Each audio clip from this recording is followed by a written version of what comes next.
I'm going to show you the full workflow for how I made this swatch right here. And here's a little shitty low sample animation so you can see what I'm talking about. Now I'm going to use some pretty high level techniques here, so if you're a beginner this might be a little bit hard to follow, but I explained every single tool and technique that I ever use in any of these videos in my Blender Masterclass course for beginners. You can check that out, there's a link in the description. Now let's quit beating around the bush and let's get started. Okay, step one, we need to get some reference images. I got this website right here. It's called watchtime.com. You gotta try to find this article about this watch, which I don't know how to pronounce. I would love to tell you that I'm gonna put the link in the description, but I already know that I'm gonna forget, so just type it in, you're gonna be able to find it. And this is where you're going to get your reference images. So you're gonna open up this first one, just save that to your computer with right click, save image as. And then we're going to pull out PureRef, which is my little reference program. I'm just going to right click, copy both of these images into PureRef so I can look at them as I go. And now when I go to Blender, I can just throw PureRef over here to the side and I can see my reference images over the outliner right here. And for the background image, I'm going to go to top view with 7 and I'm going to go shift A, image reference over here. Open up the fucking watch, add that into your scene, and there you go. Now you can look at it as you're working. Now I want to make this a little bit transparent because I can't see shit right now, so I'm going to check opacity. I'm going to reduce this a little bit. I'm also going to lower it down so it doesn't bother me as I'm modeling. And you also probably want to make sure that this is centered correctly. As you can see, the middle of the watch is not aligned with the middle of the world, so we have to move that a little bit before we start working. And once we got our reference images set up, now we can start modeling. So let's go shift A, mesh, add a circle. Now this circle's going to have a whole bunch of vertices. We're going to go 256. The reason I'm using a shitload of vertices is because I don't want to use a subdivision surface modifier. And the reason I don't want to use a subdivision surface modifier is because I don't want to have to fuck with topology in this tutorial. I just want to be able to do this quickly, so I already know that my topology is going to be shit, and when you have shit topology, you can't use a subdivision surface modifier. And since we can't use a subdivision surface modifier, that means we have to use a whole bunch of vertices to make sure that this shit is smooth without a subdivision surface modifier. So we're going to scale this circle up a little bit so it matches the reference. Then we're going to extrude it down like this. And then I want a loop cut over here in the middle, and I have to scale that loop cut up like this. And now we have to bevel this to make this part curved like this, and that looks a little bit nicer. And this is where shit gets complicated because now we have to use this geometry to extrude out the lugs. If you don't know what the lugs are, it's these little hands which hold the fucking strap. So to create that, we first have to figure out, based on this reference image, where we have to place these lugs. And as you can see over here, it needs to be approximately this wide. So I'm going to start with this vertex loop here, and then I'm also going to use this vertex loop over here on the other side. And as you can also see, that's a little bit further out from the edge of this lug on the right side. There's a good reason why I'm doing this, and I'm going to show you why in a second. So once I selected these edges here, I'm going to go Control E, mark seam, just so I can mark them so I can remember them for later. And now this is where the rubber meets the fucking road, because now we have to start using this geometry to extrude out the lug. But we can't just use this surface like this, because if we just extrude this surface out, you're going to see that the sides here are not flat. They're a little bit curved on the side here, which means that would make this a million times harder to work with. So first we got to make sure that this shit is flat, and to make sure that this is flat, we're going to undo this, and from front view I'm going to use my knife cut tool to create a cut over here. So press K to activate the knife tool, place the cut right here, align that with the Z axis by pressing Z. Then you're going to end this cut down here. Do the same shit over here on the other side with your knife tool. And now we also got to get rid of this extra geometry over here. So select these vertices and slide them all the way to the right with double G. Once you do this, now you got double vertices here. So just select everything, press M, merge vertices by distance. And now that makes this a little bit easier to work with. So now we can delete all these faces, but we're going to leave this last face segment here on the inside. We're going to add another vertical knife cut to that segment like this. And then we're going to delete whatever is to the left of that knife cut. And as you can see, that gives us straight lines on the sides here if we look at this from front view. Now we're going to place the 3D cursor onto this vertex down here and set the pivot point to active element. Then you have to select this vertex and control select this vertex down here. That makes this last selected vertex the active element. So now if you extrude this edge segment, you can press Shift S, selection to cursor but keep offset. That's going to extrude this and snap it over to this next vertex. So now this shape here is identical to this one, and still if you look at it from front view, it's perfectly straight. And the reason I'm doing it like this is so I can extrude this out and now select this corner edge loop here, and I can bevel that with Control B, and that makes it look nice and cute. And that's the reason I selected an edge all the way out here, because even though it's further to the right from this edge, you can see now that we pushed it inwards a little bit, now it's aligned a little bit better. And then we just got to bring this out to here somewhere. Let's also take the other side. We're going to extrude that up to around here somewhere. We can make these flat on the y-axis. And now I want to get rid of these extra edges which I don't need here, so just select them, press X, dissolve edges. That turns this into an n-gon, but like I said, I don't give a fuck about topology here today, so this is good enough for me.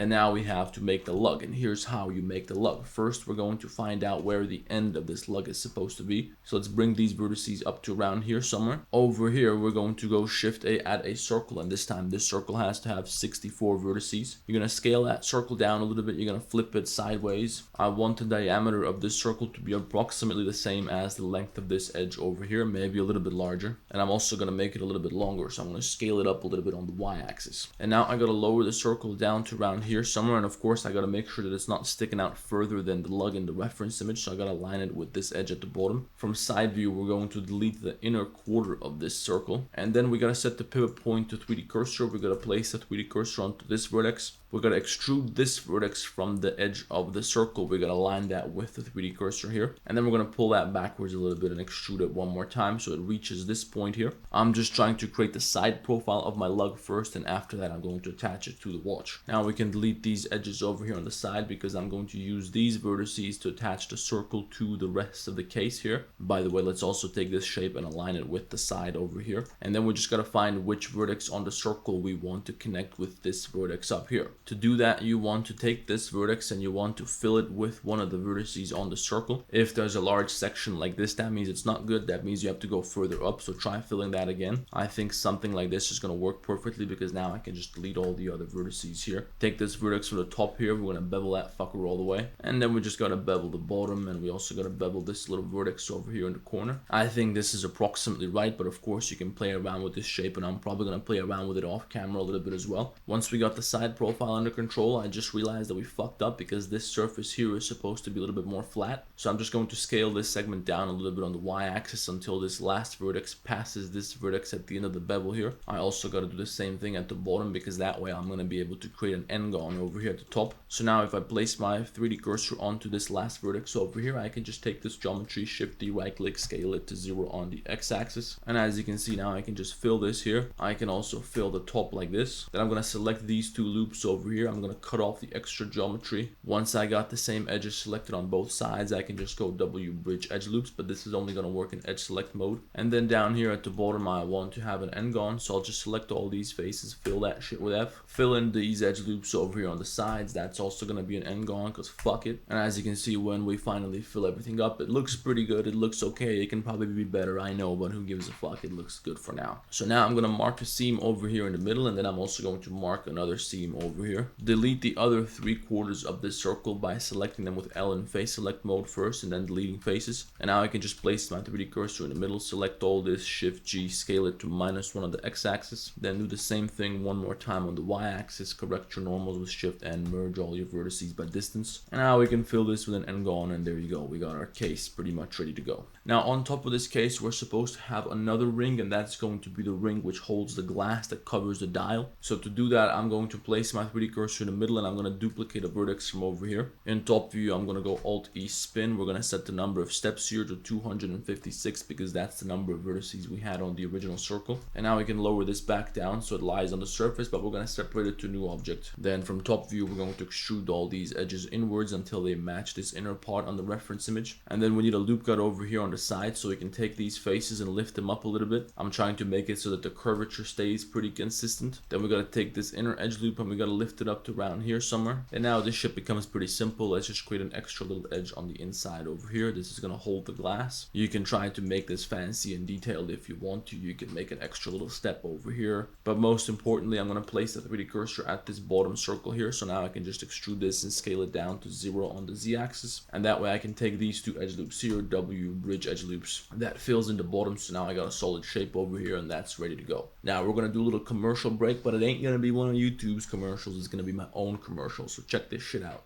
You know when you turn on your television and they hit you with all these prostate medication advertisements and all this other dumb shit? Well, somebody made those animations in 3D in a program like Blender. So if you want to be able to make those types of animations yourself, if you want to get a job in television advertising, if you want to be able to produce high quality industry standard animations, I got a whole course. Check it out. It's about this fucking toothbrush that you can see behind me.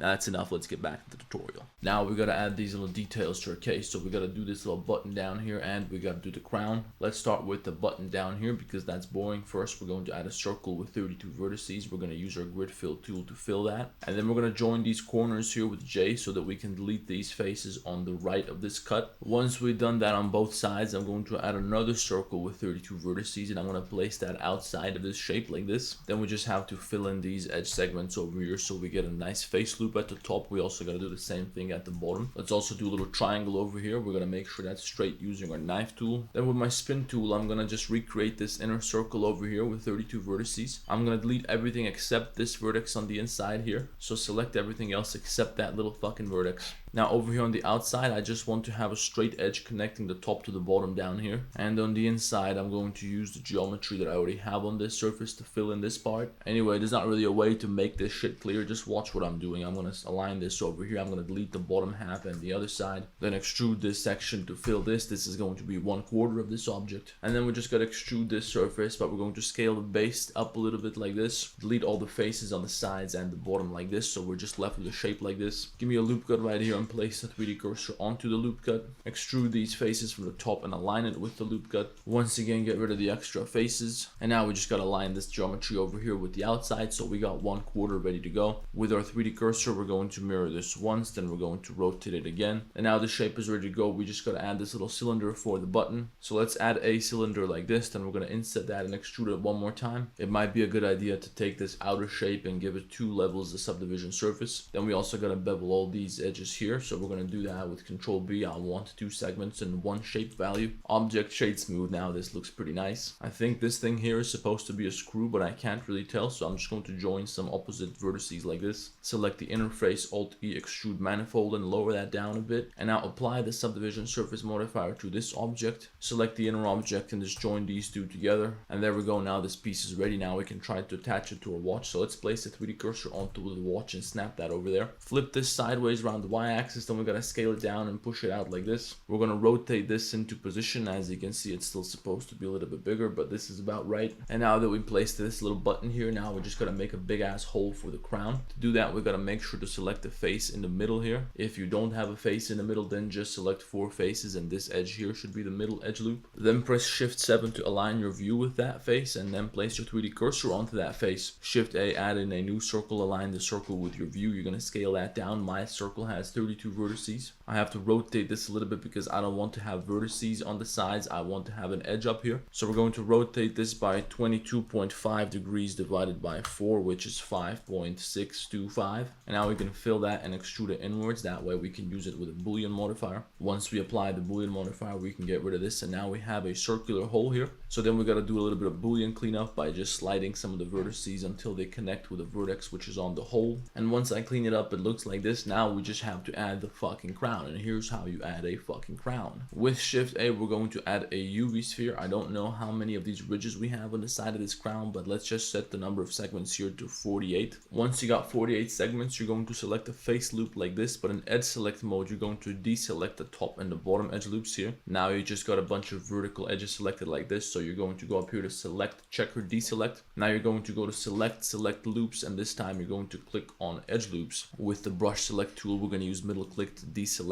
this surface at the top and the bottom, and then just scale this up a little bit with S like this, and we're going to scale it down a little bit on the Z axis. Maybe I'll switch to individual origins so I can scale these with Shift Z to make this part a little bit more circular. Now delete the vertex at the top, in the middle, and also the one at the bottom. Separate one of these ridges by selecting the edges around them and marking them as seams. So now you can delete everything else except that one ridge. Let's also delete the bottom half of this ridge so we don't have to do this twice. Now I'm going to take this vertex, slide it backwards, fill this here with a little triangle, and then from top view I'm going to use Alt E spin, use duplicates. I want to have 24 of these, and now I can fill this here with a circle, and it's going to be nice and clean. We also have to place a 3D cursor over here so we can mirror this, since we just got 1/2 for now, and this is not supposed to be a perfect sphere, so we're going to scale it down on the Z axis. Up here there's some kind of little knob, so we're going to use this cylinder from the top to create that. Maybe we should make this surface up here a little bit larger. Just make sure you don't fuck up the shape, and then we can just extrude this surface up into a cylinder here, and there we go. We got a crown ready to go. Now the problem is that we have to place this crown into this hole, but we don't know the exact angle of this hole because we just aligned our view with this surface. So to place this at the right angle and to make sure that it's exactly centered, we have to first align our view with this surface here. Place your 3D cursor onto this surface, then shift A, add an arrow which you're going to align with your view. Now the arrow is pointing in the exact right direction. We just have to copy the rotation from the arrow onto this object. To do that, you can just go to your constraints tab, add object constraints, click on copy rotation, target the fucking arrow, apply the constraint, and there you go. Now your crown looks about right. So this is where things get a little bit more complicated because now we have to talk about the strap and the dial. Now I'm going to do the strap first because I hate making the strap on a watch, so let's get that shit out of the way and then we're going to move on to the face.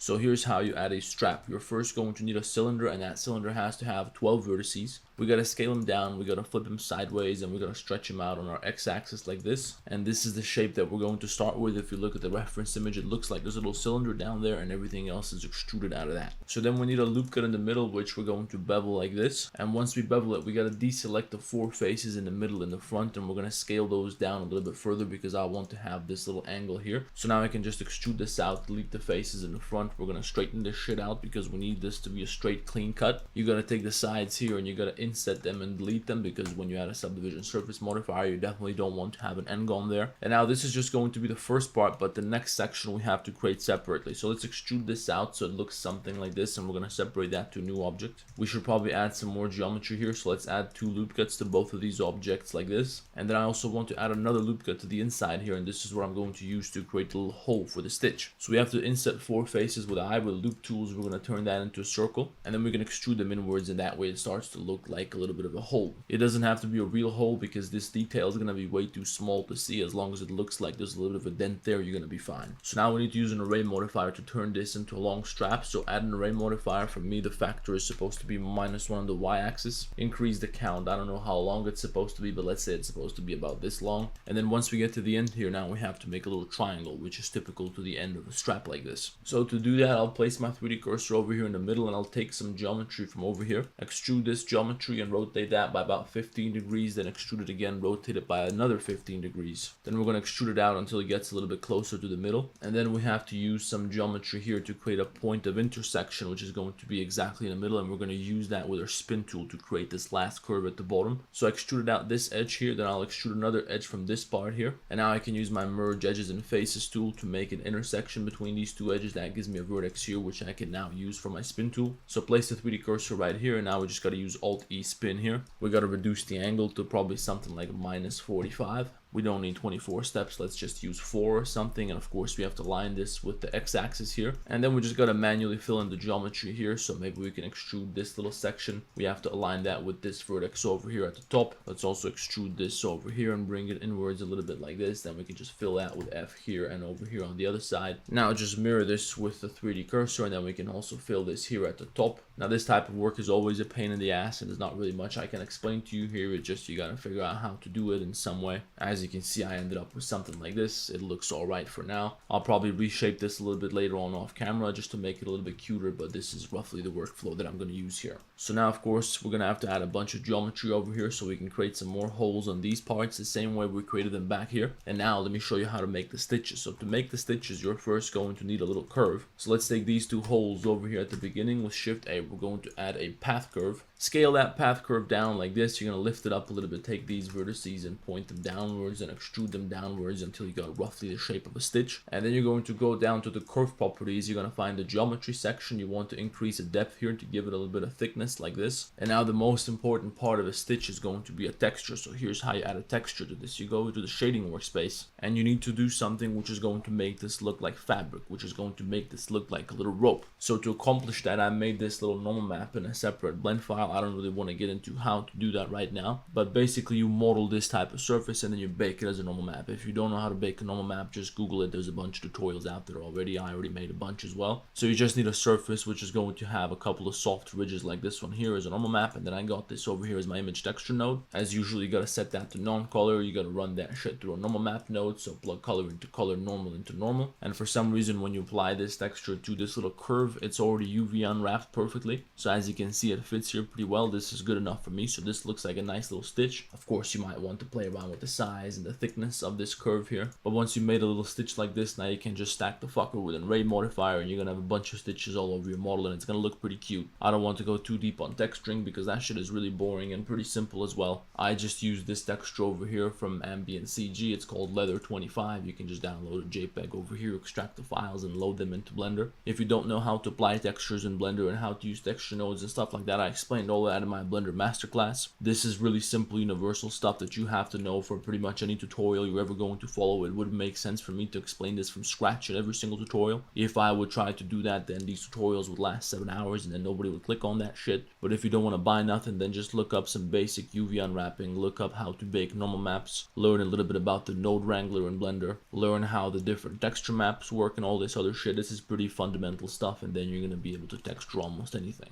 And once the model part of the strap is ready to go, then I'm going to add another path curve. This is what we're going to use with a curve modifier, so we just got to shape this as the fucking strap in the reference image, so it's going to be approximately something like this, as if it's fitted to somebody's wrist. You bring it over here to the side and you curve it underneath towards the bottom like this. We're going to do the same thing on the other side, except on the other side we're also going to have to use a buckle or something. And once we got this path curve going, now we can just select the strap, add modifier, deform, add the curve modifier. You're going to target this curve right here. Sometimes it ends up on the other side. If it ends up on the other side, that means you got to flip that shit. So in this case, it's happening because the direction of the curve is inverted. So we're going to select everything in edit mode like this with A, and then just go up here to segments, click on switch direction, and now it's going to be on the other side. So now we just got to rotate this by 90 degrees around the Z-axis, and as you can see, our strap is acting the way it should. And by the way, another thing you have to pay attention to when you're making a strap is sometimes you're going to see it looks like it's low poly here. The reason that's happening is because your curve is essentially low poly, so you can change that by going over to the curve settings with the curve underneath selected, and then you just got to change the resolution over here. By default it's set to 12. If you lower it, you're gonna see that it starts to look like Minecraft, so you want to turn that shit up to like 25 or something, and then it starts to look nice and smooth. So you can see now it looks a lot better. Now guys, I've decided that for this model it's not worth creating the buckle for me because I'm not going to show this in my animation. I'm just making the strap here so you can see it from top view. That's the only thing I'm going to focus on in my animation. If you guys want, I can make a whole nother video where we're going to talk about these straps in depth. We can do the buckles, we can make sure everything connects properly so it looks like the real deal. Just let me know in the comments below. I'm just letting you know that I'm not doing that shit today because I already know someone's going to get butthurt, are you, and you missed the buckle, are you, and you're a fucking asshole and all that. So anyway, now I want to get to the more fun part, which is going to be making the face. I don't know if it's the fun part. It's probably the biggest pain in the ass when you're making watches, but that's the part that makes the biggest difference when it comes to details in the face, is what you're going to be focusing on the most in any animation or presentation you're going to create for this watch. So let me give you a quick overview of how I made all those little details, because it's actually pretty simple. It's just a headache to do.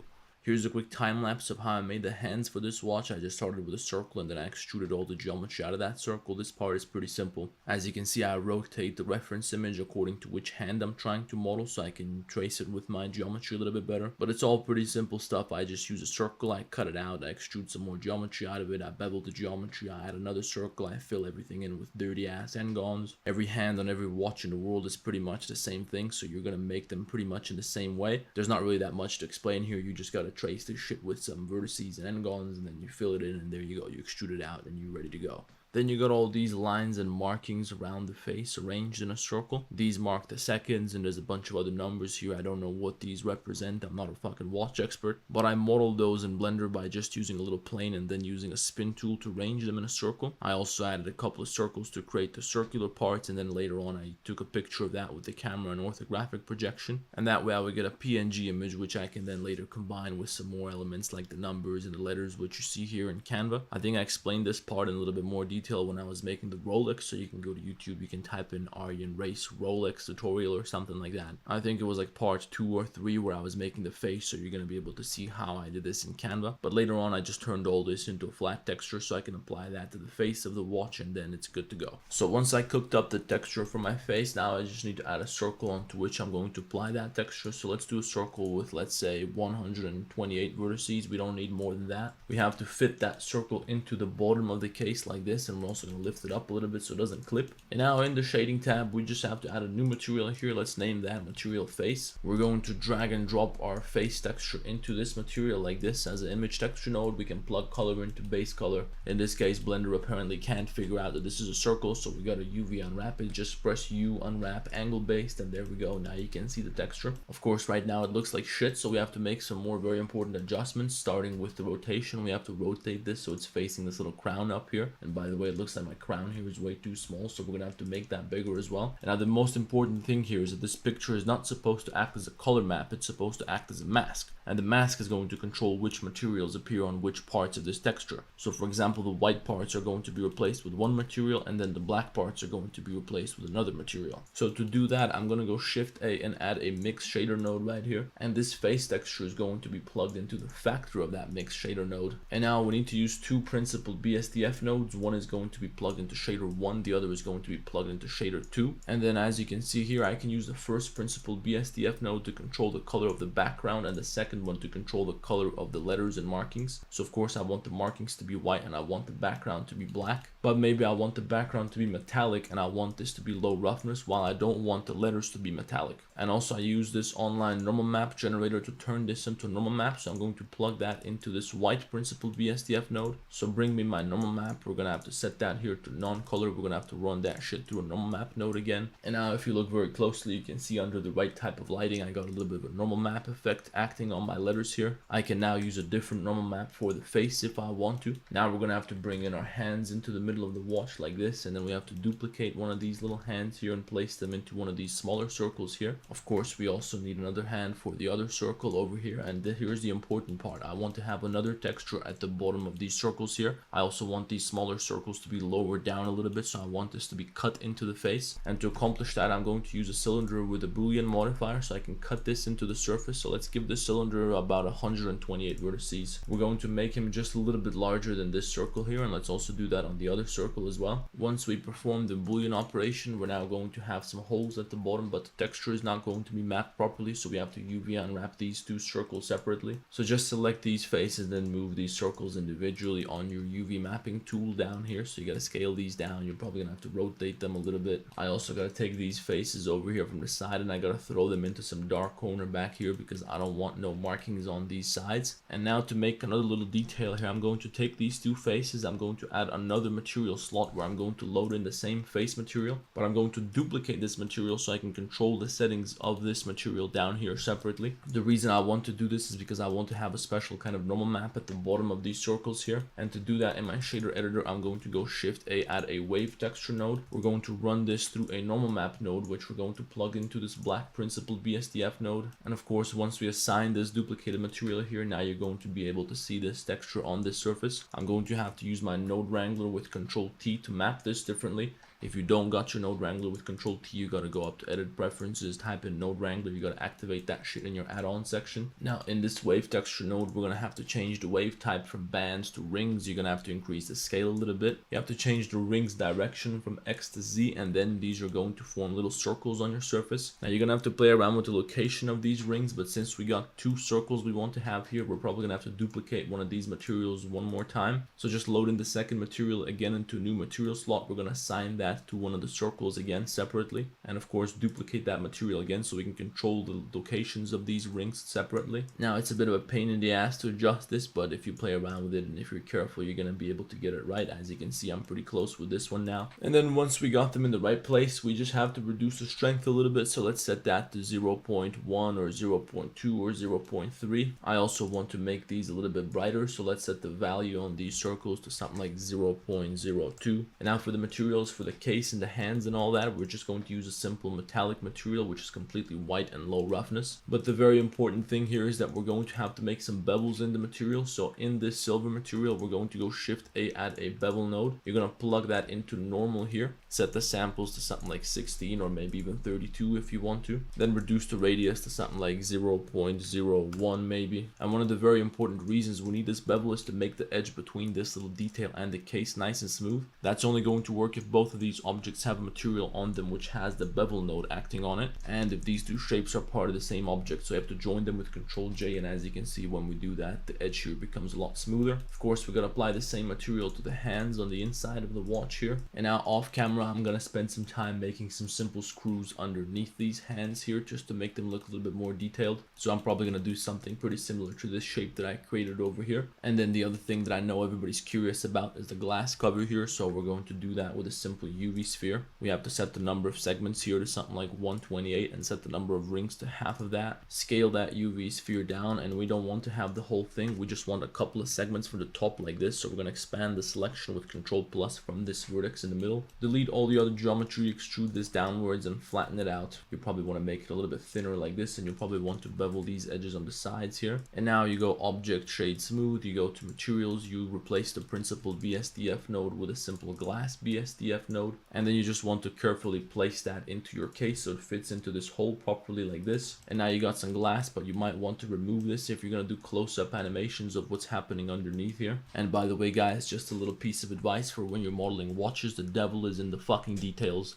That's the title of the other video that I told you about where I made the face of the watch. You gotta watch that video because I have a few more details there that I'm not gonna show in this video. You really gotta pay attention to the details because the details separate a mediocre, shitty model from a really good model. So whatever you can think of, just add it. Just add a bunch of details, add a bunch of little stuff that you can think about here. Maybe you see something on another watch which you might be able to add to this one. That's only if you're making some kind of a custom watch, of course, or if you're just doing this for a portfolio. But it's really important that you add as many different details as possible because that's what's going to make this look a million times more impressive. So go the extra mile, put in the extra work to make the stitches look a little bit nicer. Mine here are kind of half-assed for now, so I'm probably still going to work on them a little bit off camera. I'm going to find a few more places where I can put in some work on this watch. I just hope that I gave you guys a nice overview of the workflow here. And of course, I hope you guys can understand that it's pretty difficult to fit every single little action I'm doing here into one YouTube tutorial. That's why these YouTube tutorials are not very beginner friendly. So I always get beginners complaining about, Arya, and you didn't explain this, you didn't explain that, Arya, and you're moving too quickly. If you guys want to see a full step-by-step breakdown of how I make an animation from scratch, how I do the modeling, texturing, animating, lighting, rendering, post-processing, music, and everything like that, then check out that toothbrush course that I got down in the description. It's gonna explain everything that you could ever possibly want to know about these kind of things. That course has like 45 different videos or something like that. So as you can see, it's pretty much fucking impossible for me to squeeze all of that into one YouTube tutorial. But anyway, I hope you guys learned something. Let me know in the comments what you want to see next. Make sure you like the video and subscribe to the fucking channel. I'm probably gonna post an animation of this watch on my Instagram account, so go follow me on Instagram. There's a link below. Now that's all I got for you. I'll see you in the next one.